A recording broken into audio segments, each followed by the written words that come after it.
Hindi ko akalain na ang 10 taon na paglimot ay mauwi lang sa isang job interview. Mas lalong hindi ko inasahan na ang lalaking dumurog sa puso ko noon ang magiging susi para mairaos ko ang mga anak ko ngayon. Pero heto ako, kinakabahan, pinipilit itago ang pangangatal ng mga kamay habang hawak ang mumurahing ballpen at ang application form na tila ba nakasalalay dito ang kinabukasan naming tatlo. Ang init ng umaga sa Girhiv. Mabini, San Rafael. Kahit maaga pa, ramdam ko na ang sikat ng araw na tumatago sa manipis kong bestida. Pinagpag ko ito ng bahagya, sinisiguradong presentable naman kahit papaano. Kailangan kong makuha ang trabahong ito. Para kay Luna at kay Tala, ang kambal kong anghel na nagbibigay sa akin ng lakas para bumangon araw-araw. Sila ang dahilan kung bakit kahit pagod na ang puso ko, patuloy pa rin akong lumalaban. Next, narinig kong tawag mula sa loob ng bagong bukas na restaurant, ang kusina ni Maria. Napalunok ako. Ako na. Huminga ako ng malalim bago tumayo. Pinakiramdaman ko ang bawat hakbang. Sa bawat tapak ng lumakong tsinela sa sementadong sahig, parang naririnig ko ang tibok ng puso ko. Kaya mo to, Joyce, bulong ko sa sarili. Para sa kambal. Pagpasok ko sa maliit na opisina sa likod ng restaurant, isang lalaking naka-baseball cap na medyo nakayuko at nakasalamin ang sumalubong sa akin. Hindi ko masyadong maaninag ang mukha niya dahil sa dilim ng kwarto at sa suot niya. Nakaupo siya sa likod ng isang simpleng mesa. May isa pang babae, marahil sekretarya o assistant, na abala sa mga papel sa gilid. Maupo ka, miss, tanong ng lalaki. Ang boses niya parang pamilyar, pero hindi ko matukoy kung saan ko narinig. Medyo garalgal o sadyang malalim lang talaga. Joyce. Joyce de Guzman po, sagot ko, pinipilit kong umiti kahit pananlalamig ang mga kamay ko. Inabot ko sa kanya ang application form. Kinuha niya ito nang hindi tumitingin sa akin. Ramdam ko ang mga mata niya, o marahil ang salamin niya, na nakatutok sa papel. Ang tagal. Bawat segundo parang isang oras. Pinagpapawisan na ang noo ko. Ano kayang iniisip niya? May mali ba sa sinulat ko? Kulang ba ang experience ko? Sa bagay, ano nga bang experience ang mailalagay ko? Labandera, tagalinis ng bahay, tindera sa palengke paminsan-minsan. Mga trabahong hindi naman kailangan ng college diploma na hindi ko naman natapos. Napabuntong hininga siya ng bahagya. Single mother 2 daughters, basa niya sa impormasyon ko na para bang sinisigurado lang. Hindi tanong kundi isang statement. Opo, sir, mabilis kong sagot. Kambal po sila. 7 years old na po. May kung anong emosyon ang gumuhit sa hindi ko maaninag na mukha niya. Saglit na katahimikan. Pagkatapos, tumingin siya, o sa direksyon ko man lang. Alam mo naman siguro na ang trabahong ina-applyan mo ay dishwasher at all-around utility, tama? Opo, sir. Nabasa ko po sa labas. Kaya ko po ang trabaho. Masipag po ako at matututo po ako agad sa mga ipapagawa ninyo. Halos magmakaawa na ang tono ko. Kailangan kong ipakita na porsigido ako. Muli siyang yumuko sa papel. Nakaraos ka ng high school pero hindi nakatapos ng kolehiyo. Opo, sir. Hanggang 2nd year lang po ang inabot ko. Kinailangan ko na pong huminto. Hindi ko na idinetalye pa. Ayokong magmukhang kaawa-awa kahit na iyon naman talaga ang sitwasyon ko. Ang mahalaga, alam niyang handa akong magtrabaho. Nilaro-laro niya ang ballpen sa kanyang mga daliri. Ang kusina ni Maria ay bagong bukas pa lang. Maliit na restaurant, pero gusto naming magbigay ng magandang serbisyo. Kailangan namin ng mga taong maaasahan, masipag at hindi sakit sa ulo. Makakaasa po kayo sa akin, sir. Hindi po kayo magsisisi. May kung anong ngisi ang sumilay sa gilid ng kanyang labi. Ngayon ko lang napansin, medyo matangos pala ang ilong niya. At ang hugis ng labi niya bakit parang hindi. Impossible. Nagkakamali lang siguro ako ng tingin. Ang dami ko nang iniisip. Sige, sabi niya pagkaraan ng ilang sandali pa, na ikinagulat ko. Magsisimula ka bukas. 8:00 ng umaga. Ang sahod ay minimum wage, may benefits ka kapag na-regular ka na. Okay ba yon sa'yo? Hindi ako makapaniwala. Ganun lang kabilis? Talaga po, sir. Tanggap na po ako.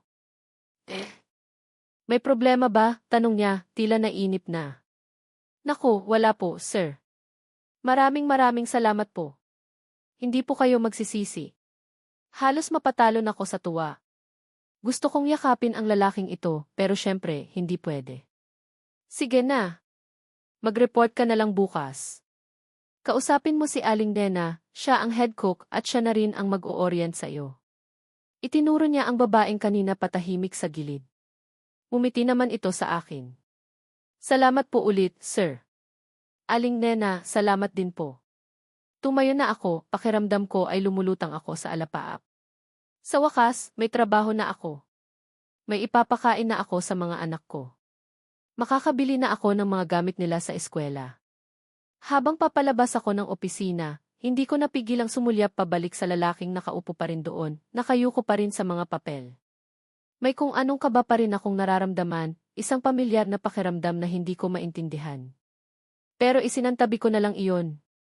Ang mahalaga, may pag-asa na ulit. Sa kabilang banda, naiwan si Dave sa loob ng opisina, hindi makagalaw. Nang marinig niyang sumarado ang pinto, dahan-dahan niyang inangat ang kanyang ulo. Tinanggal niya ang kanyang sombrero at salamin. Napahawak siya sa kanyang dibdib. Ang lakas ng kabog nito. Si Joyce. Si Joyce nga. Pagkatapos ng 10 taon. 10 taon mula nang iwan niya ito nang walang paalam, nang walang paliwanag. 10 taon mula nang duwag siyang tumalikod sa responsibilidad, sa pag-ibig na minsang naging mundo niya. Hindi siya makapaniwala. Sa dinami-dami ng lugar, dito pa talaga sila muling magkikita. Sa restaurant na itinayo niya mula sa pinaghirapan niyang pera, isang restaurant na pinangalanan niya sa kanyang yumaong ina. Isang lugar na sana ay magiging simula ng bago niyang buhay. Pero heto ang nakaraan, bumubungad sa kanya, humihingi ng trabaho. At ang masakit pa, may 2 na itong anak. Kambal. 7 taong gulang. Napapikit si Dave. Ang edad ng mga bata posibleng. Hindi. Hindi pwede. Pero paano kung pinilig niya ang kanyang ulo? Bakit niya ito ginawa? Bakit niya tinanggap si Joyce? Dapat ay tinanggihan niya ito. Dapat ay sinabi niyang wala ng bakante. Pero hindi niya magawa. Nang makita niya ang pangalan ni Joyce sa application form, parang may kung anong kuryente ang dumaloy sa buong katawan niya. Nang makita niya mismo si Joyce, ang babaeng minahal niya ng sobra, ang babaeng sinaktan niya ng lubos parang bumalik lahat. Ang alaala, ang sakit, ang pagsisisi. Nakita niya ang desperasyon sa mga mata nito. Ang pagod. Ang determinasyon. Hindi ito ang Joyce na kilala niya noon, ang masayahin, ang walang problema, ang laging nakangiti. Ang Joyce na kaharap niya kanina ay isang babaeng hinubog ng hirap, isang inang gagawin ang lahat para sa kanyang mga anak. Mga anak na posibleng anak din niya. Napasabunot si Dave sa kanyang buhok. Anong ginawa ko? Bulong niya sa sarili. Pumasok si Aling Nena. Sir Dave, okay lang po kayo? Namumutla po kayo. Si Aling Nena, ang dati nilang kasambahay na itinuring na niyang pangalawang ina. Isa sa iilang taong nakakaalam ng nakaraan niya. Okay lang ako, Nena. Medyo nabigla lang. Siya ba iyon, Dave? Si Joyce, tanong ni Aling Nena, may pag-aalala sa boses. Tumango si Dave. Hindi ko alam, Nena. Hindi ko alam kung anong gagawin ko. Lumapit si Aling Nena at marahang hinaplos ang kanyang likod. Anak, pagkakataon na siguro ito. Pagkakataon para itama ang mga mali. Itama ang mga mali? Paano? Paano niya itatama ang 10 taong pagkukulang? Ang 10 taong sakit na idinulot niya?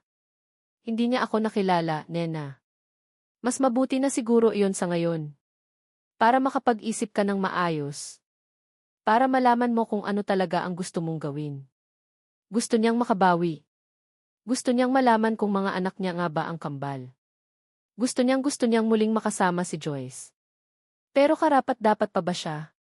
Pagkatapos ng lahat, tumingin siya sa labas ng bintana.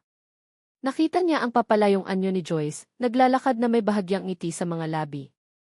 Isang ngiti na matagal na niyang hindi nakikita. Isang ngiti na minsan ay siya ang dahilan. At ngayon, marahil, siya na ulit ang sisira nito. Naramdaman ni Dave ang bigat sa kanyang dibdib. Ang muling pagtatagpo nila ni Joyce ay hindi lang simpleng pagkikita. Ito ay pagbubukas ng isang kahon ng mga sikreto, mga sakit, at mga posibleng pag-asa na matagal nang nakatago. Kinailangan niyang malaman ang totoo. At gagawin niya ang lahat, kahit pa manatili muna siyang nagtatago sa likod ng isang pekeng katauhan. Dahil sa pagkakataong ito, hindi na siya tatakbo. Haharapin niya ang multo ng kanyang nakaraan. Huminga siya ng malalim. Bukas. Bukas magsisimula ang lahat. Ang muling pagtatagpo sa ilalim ng iisang bubong. Ang muling pagharap sa mga damdaming pilit niyang kinalimutan. At ang posibleng pag-amin sa pinakamalaking kasalanan ng buhay niya. Samantala, si Joyce, habang naglalakad pa uwi, hindi maalis sa isip niya ang boses ng lalaking nag-interview sa kanya. May kung anong kumikirot sa puso niya. Isang pamilyar na kirot. Isang kirot na matagal na niyang ibinaon sa limot. Sino kaya yon? Bulong niya. Ang mga mata sa likod ng salamin ang hubog ng labi. Napailing siya. Guni-guni mo lang yan, Joyce. Gutom lang yan. Pero kahit anong pilit niyang iwaksi, ang imahe ng misteryosong boss ay nanatili sa kanyang isipan. At kasabay nito, ang anino ng isang nakaraang pilit niyang tinatalikuran, isang nakaraang babalik at babalik pala, gaano man niya ito subukang takasan. Ang simula ng kanilang kwento ay natapos sa isang mapait na paalam. Ngayon, sa muling pagtatagpo, ano kayang kapalaran ang naghihintay sa kanila? Tanging ang bukas na lang ang makapagsasabi. Unang araw. Parang bumalik ako sa elementarya, may halong kaba at kaunting pananabik. Pero imbes na bag at lapis, dala ko ang determinasyong maitawid ang gutom ng mga anak ko. Ang kusina ni Maria. Simple lang ang lugar, malinis, at may amoy ng bagong pintura na humahalo sa bango ng sinaing at nilulutong ulam. Si Aling Nena, na medyo may edad na pero maliksi pa rin, ang sumalubong sa akin. Ngumiti siya. Joyce, ikaw pala. Halika, ituturo ko sa'yo ang mga gagawin mo. Mabait si Aling Nena. May kung anong gaan akong naramdaman sa kanya, parang kay nanay. Magandang umaga po, Aling Nena, bati ko, sinubukang itago ang pagod sa boses ko. Kagabi, hindi ako masyadong nakatulog. Iniisip ko kung paano ko pagsasabayin ang trabaho at ang pag-aalaga sa kambal. Buti na lang, pumayag ang kapitbahay naming si Aling Pasing na tumingin-tingin muna kina Luna at Tala habang wala ako, kapalit ng kaunting bayad pag sumahod na ako. Dinala ako ni Aling Nena sa likod, sa mailababo. Dito ang pwesto mo. Ikaw ang bahala sa mga hugasin. Minsan, tutulong ka rin sa paghihiwa ng gulay o paglilinis dito sa kusina kapag hindi gaanong maraming plato. Sige po, Aling Nena. Kayang-kaya ko po yan. Habang nagpapaliwanag si Aling Nena, biglang bumukas ang pinto ng maliit na opisina. Lumabas ang T-boss ko. Nakasuot pa rin ang baseball cap na medyo nakayuko at salamin. Mas lalo siyang naging misteryoso sa paningin ko. Para siyang artista na nag-incognito. Nena, yung delivery ng isda, dumating na ba? Tanong niya, ang boses ay kasing lamig ng umaga. Hindi man lang siya sumulyap sa direksyon ko. Para akong hangin. Ay, opo, sir. Kaka-deliver lang po kaninang madaling araw. Nasa freezer na po, sagot ni Aling Nena. Good. Siguraduhin mong fresh yung ilalabas mamaya para sa sinigang. Pagkasabi noon, pumasok na ulit siya sa opisina niya. Ni hindi man lang nag-aksayang tumingin sa bagong empleyado.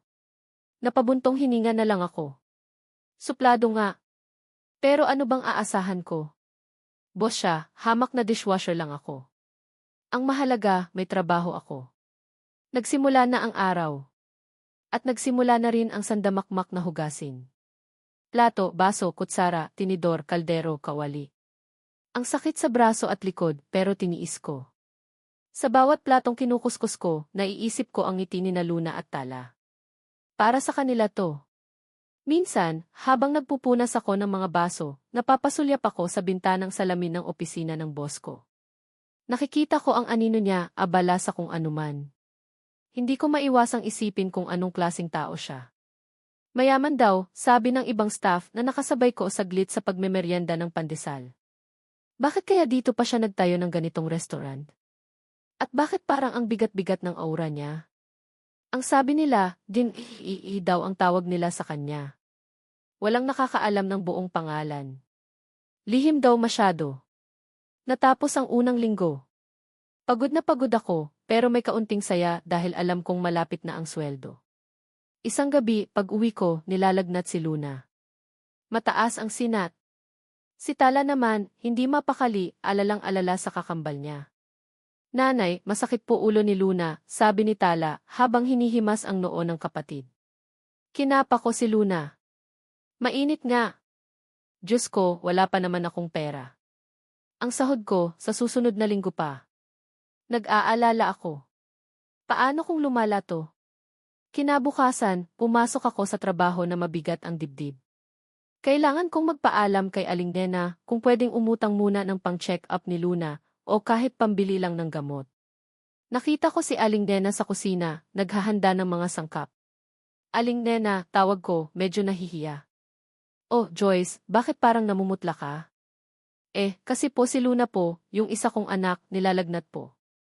Baka po pwede akong umutang muna, kahit kaunti lang po, pambili ng gamot. Ibabawas niyo na lang po sa sweldo ko. Nakita ko ang awa sa mga mata ni Aling Nena. Naku, iha. Alam mo naman, bago pa lang tayo dito. Ang patakaran ni Sir, wala munang cash advance. Pasensya ka na talaga. Parang pinagsakluban ako ng langit at lupa.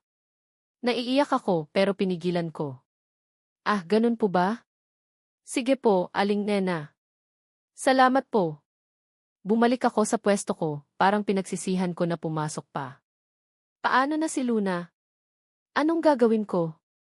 Habang naghuhugas ng mga plato, hindi ko na malayang tumutulo na pala ang luha ko. Pinunasan ko agad, baka may makakita. Maya-maya, lumapit si Aling Nena. May dala siyang maliit na brown envelope.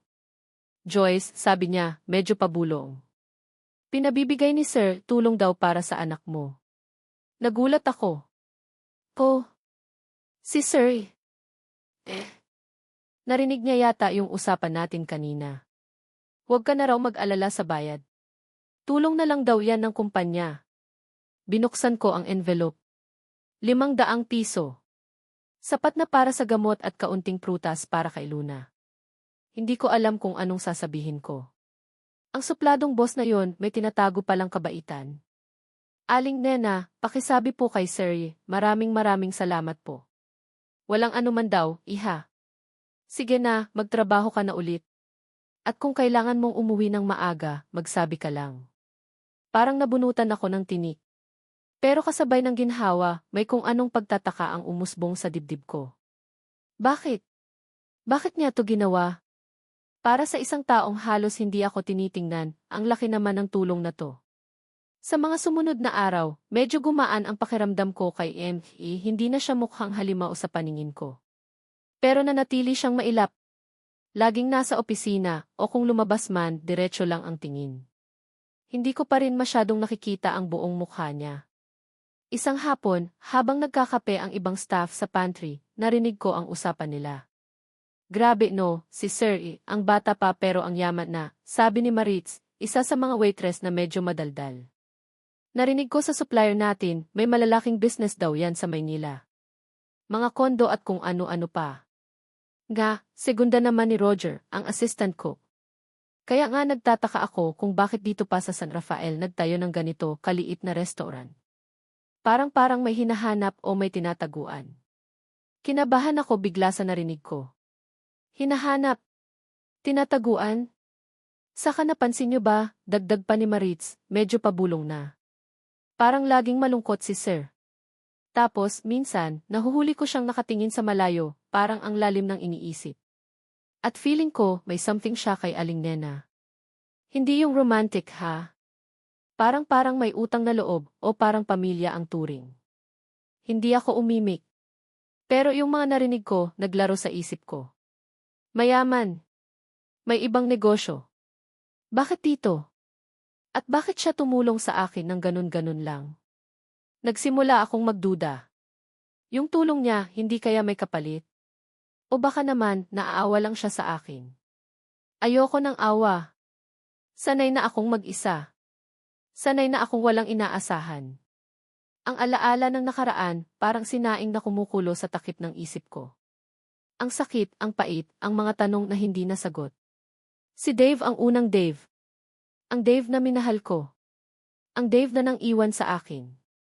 Nangako ako sa sarili ko na hindi na ako magpapaloko ulit. Hindi na ako magtitiwala basta-basta. Kaya itong si Angie, kahit pa nagpakita siya ng kaunting kabaitan, kailangan ko pa ring mag-ingat. Baka isa lang siyang magandang pain na may nakakubling lason. Pinagmasdan ko siya mula sa malayo kapag nagkakaroon ako ng pagkakataon. Sinubukan kong silipin ang mga mata niya sa likod ng salamin pero mailap talaga. Ang boses niya, pilit kong hinahanapan ng pamilyar na tono pero iba. Mas malalim, mas seryoso. Isang araw, nagkasabay kami sa may pinto ng TC. Nagmamadali ako, siya naman ay mukhang kalalabas lang. Nagkabanggaan kami ng bahagya. Ay, sorry po, sir, sabi ko agad, yumuko. Hindi siya umimik. Tiningnan lang niya ako o yung noo ko, saglit. Tapos, naglakad na siya palayo. Pero sa saglit na yon, naamoy ko ang pabango niya. Isang pamilyar na amoy. Amoy na matagal ko nang hindi nalalanghap pero hindi ko makalimutan. Amoy na nagpabalik sa akin sa isang gabi, 10 taon na ang nakalipas, sa ilalim ng puno ng mangga, kayakap ang lalaking akala ko ay panghabang buhay ko nang makakasama. Napahawak ako sa dibdib ko. Impossible. Nagkakamali lang ako ng pang-amoy. Maraming pabango sa mundo. Hindi lang siya ang gumagamit noon. Pero ang duda ay naitanim na. At kasabay nito ang takot. Takot na baka ang nakaraang pilit kong tinatakasan ay siya na mismo ang humahabol sa akin, nag-aabang sa bawat sulok, handang maningil. Sino ka ba talaga, Dimhe? At ano ang kailangan mo sa akin? Ang init ng tanghali ay parang nakikisabay sa init ng ulo ko. Ang mga plato ay parang dumadami imbes na mabawasan. At ang mga tanong sa isip ko, patuloy na umuugong, kasabay ng lagaslas ng tubig mula sa gripo. Ang sinaing ng nakaraan ay patuloy na kumukulo, nagbabantang umapaw anumang oras. At ako, narito, basang-basa sa pawis at pag-aalala, hindi alam kung paano ito haharapin. Ilang linggo na ang lumipas mula nang magsimula akong magtrabaho sa kusina ni Maria. Nakakabutas bulsa pa rin ang pamasahe sa jeep araw-araw, at pagod pa rin ang katawan ko pag-uwi. Pero kahit papaano, may regular na akong kita. Nakakabili na ako ng gatas ni Luna at tala ng hindi nangungutang, at paminsan-minsan, naihahanda ko na rin sila ng paborito nilang pritong manok.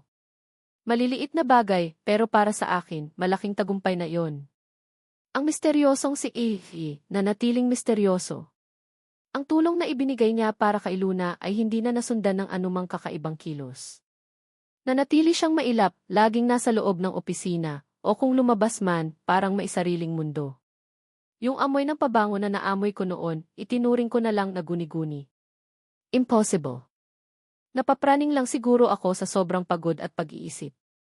Pero may mga pagkakataon, lalo na kapag abala ang lahat sa kusina at ako naman ay nagpupunas ng mga mesa sa dining area, bago magsara, na nahuli ko siyang nakatingin sa akin mula sa salamin ng opisina niya.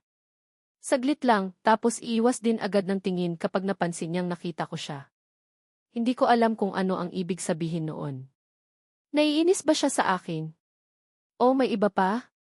Ang hirap basahin ng taong laging nakatago sa sombrero at salamin. Isang Biyernes ng hapon, pagkatapos ng serbisyo, habang nagliligpit na ako ng mga gamit ko para umuwi, tinawag ako ni Aling Nena. Joyce, pinapatawag ka ni Sir sa opisina niya. Kinabahan ako bigla. Ano na naman kaya to? May nagawa ba akong mali? Hindi kaya sisantihin na niya ako. Nagsimula na namang mangatal ang mga tuhod ko. Bakit daw po, Aling Nena, tanong ko, pilit na pinapakalma ang sarili. Nagkibit balikat lang si Aling Nena, pero may kakaibang lungkot sa mga mata niya. Hindi ko alam, iha. Puntahan mo na lang siya. Huminga ako ng malalim. Sige po. Dahan-dahan akong naglakad papunta sa opisina ni Angie, kumatok ako ng 3 beses.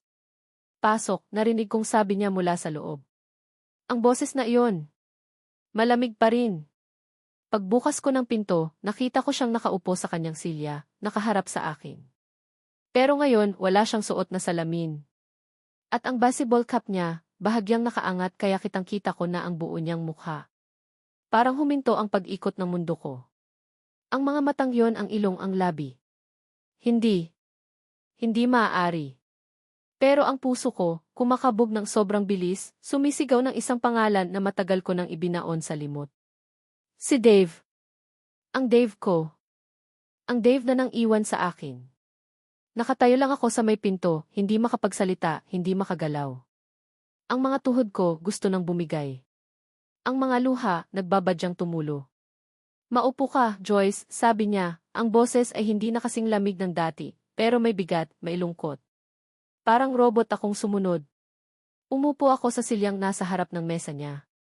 Hindi ko maalis ang tingin ko sa kanya. 10 taon. 10 taon ang nagbago sa itsura niya.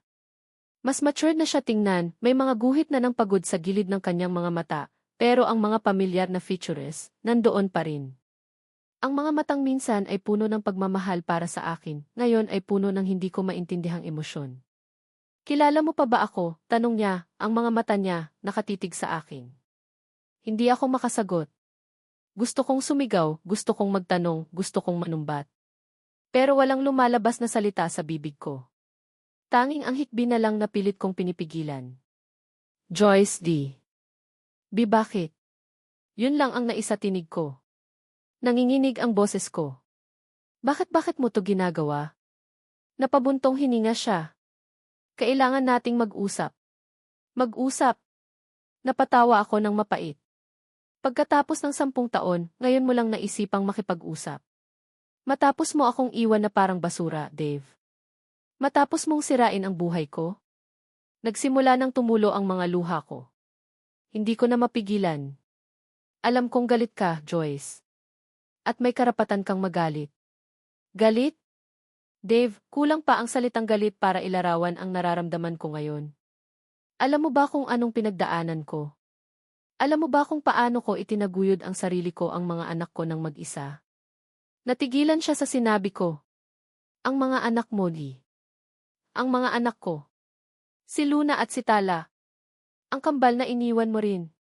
Hindi ko na napigilan ang sarili ko. Ang sakit, ang sama ng loob na kinimkim ko sa loob ng 10 taon, bigla na lang sumabog. Nakita ko ang gulat sa mga mata niya. Ang pagkalito. Anong sinasabi mo, Joyce? Huwag ka nang magmaang-maangan, Dave. Alam kong alam mo. 7 taon na sila. 7 taon mula noong huling beses na pinaniwala mo akong mahal mo ako. Tumayo siya, lumapit sa bintana, tumalikod sa akin. Nakita ko ang paggalaw ng kanyang mga balikat. Umiiyak ba siya? Impossible. Ang Dave na kilala ko, hindi marunong umiyak. Ang Dave na kilala ko, duwag.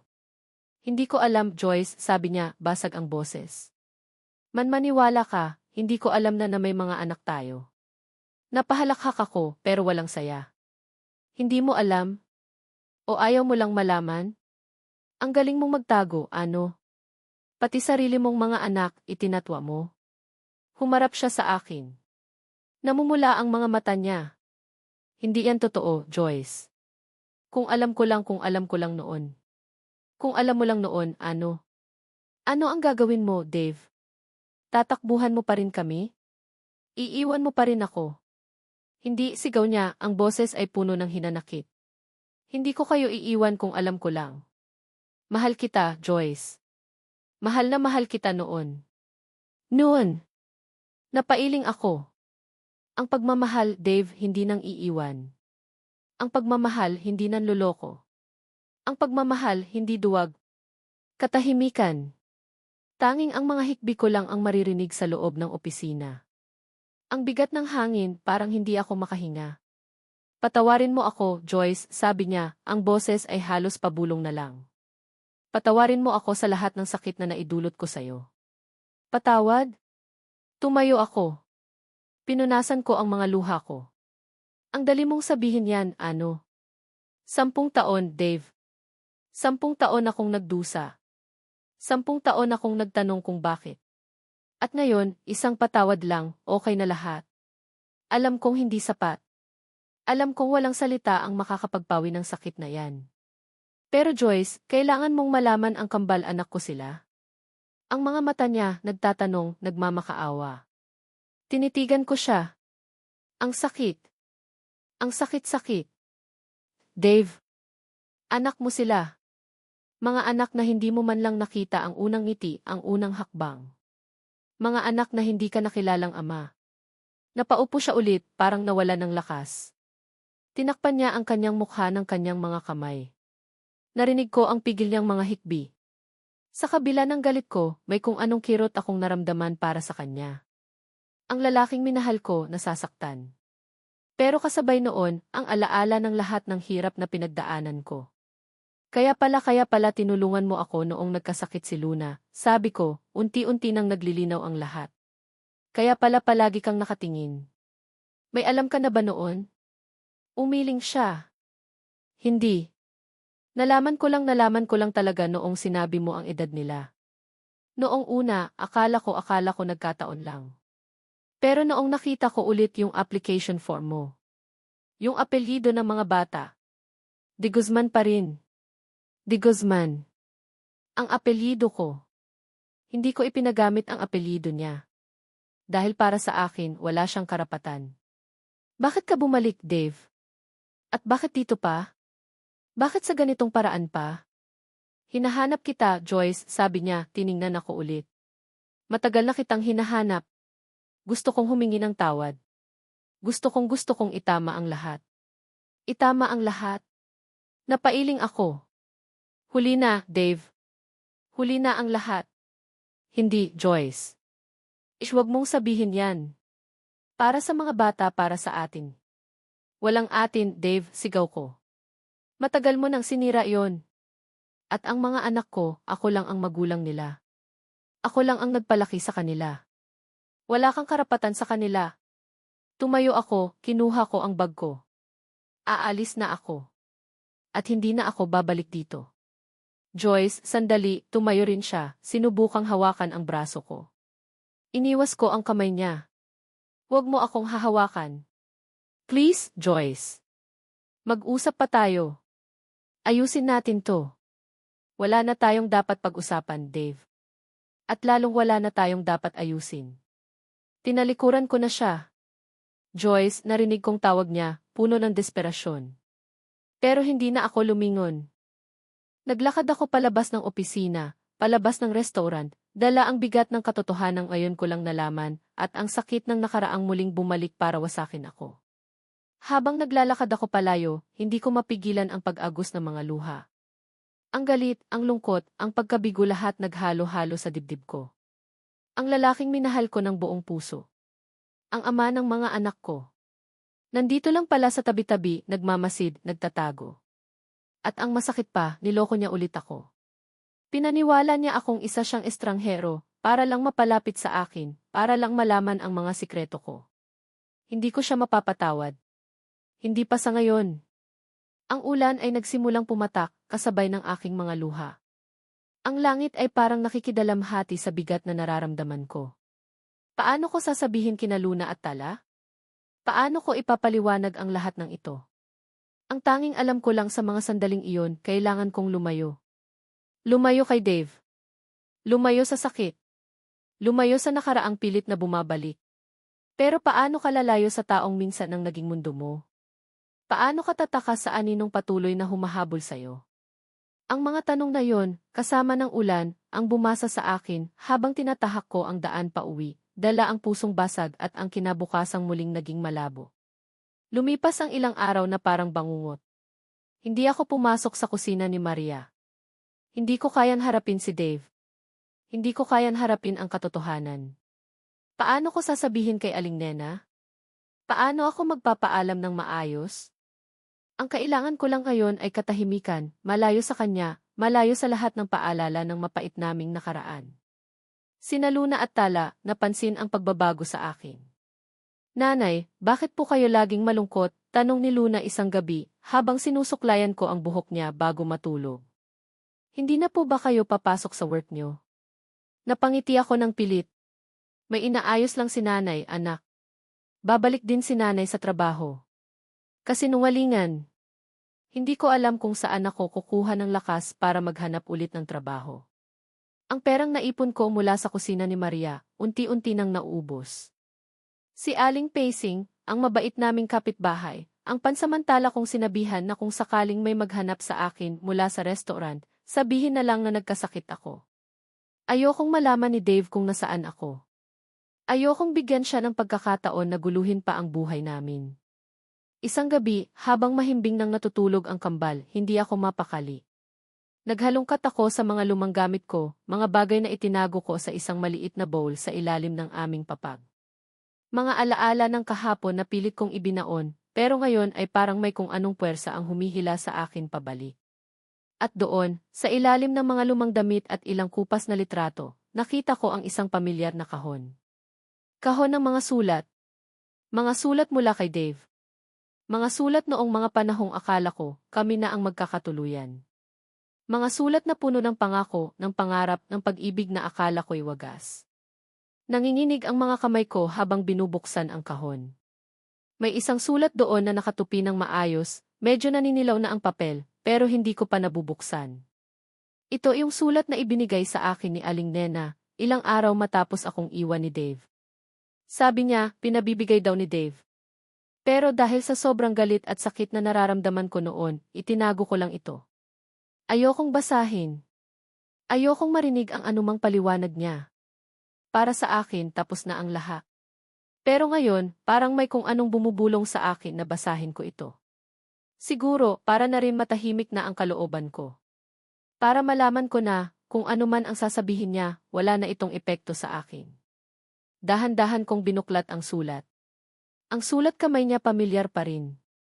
Mahal kong Joyce. Kung nababasa mo ito, ibig sabihin wala na ako. Ibig sabihin, nagawa ko na ang pinakamahirap na desisyon sa buhay ko, ang iwan ka. Alam kong galit ka. Alam kong nasasaktan kita. At walang sapat na salita para humingi ng tawad. Pero gusto kong malaman mo, Joyce, na hindi dahil sa hindi kita mahal. Mahal na mahal kita. Ikaw ang buhay ko. Ikaw ang lahat sa akin. Pero may mga bagay na hindi natin kontrolado. May mga responsibilidad na kailangan kong harapin, mga problemang kailangan kong ayusin. Mga problemang ayokong idamay ka. Ayokong makita kang nahihirapan dahil sa akin. Ang pamilya ko may malaki silang problema sa negosyo. Nalulugi kami. At ako, bilang panganay, kailangan kong tumulong. Kailangan kong umalis, magtrabaho sa malayo para makatulong sa kanila. Hindi ko alam kung kailan ako babalik. Hindi ko alam kung ano ang mangyayari. Ayokong mangako ng mga bagay na hindi ko sigurado kung matutupad ko. Ayokong paasahin ka. Masakit man, pero mas mabuting tapusin na natin to habang maaga pa. Para makapagsimula ka ulit, makahanap ng taong mas karapat-dapat sa'yo, taong kayang ibigay sa'yo ang buhay na nararapat para sa'yo. Patawarin mo ako, Joyce. Patawarin mo ako kung naging duwag ako. Patawarin mo ako kung pinili kong talikuran ka. Ginawa ko lang to dahil mahal kita. At sana, balang araw, maintindihan mo. Huwag mo akong kakalimutan. Dahil ako, hinding-hindi kita malilimutan. Ikaw ang pinakamagandang nangyari sa buhay ko. Nagmamahal. Dave D. Tumulo ang mga luha ko habang binabasa ang bawat salita. Ang sakit.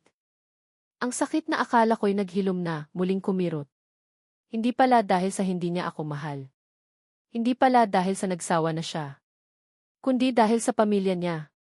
Dahil sa problema. Pero bakit hindi niya sinabi sa akin? Bakit hindi niya ako kinausap? Bakit kailangan niyang magdesisyon ng mag-isa? Hindi ba't dalawa kami sa relasyong iyon? Napahawak ako sa dibdib ko. Ang bigat.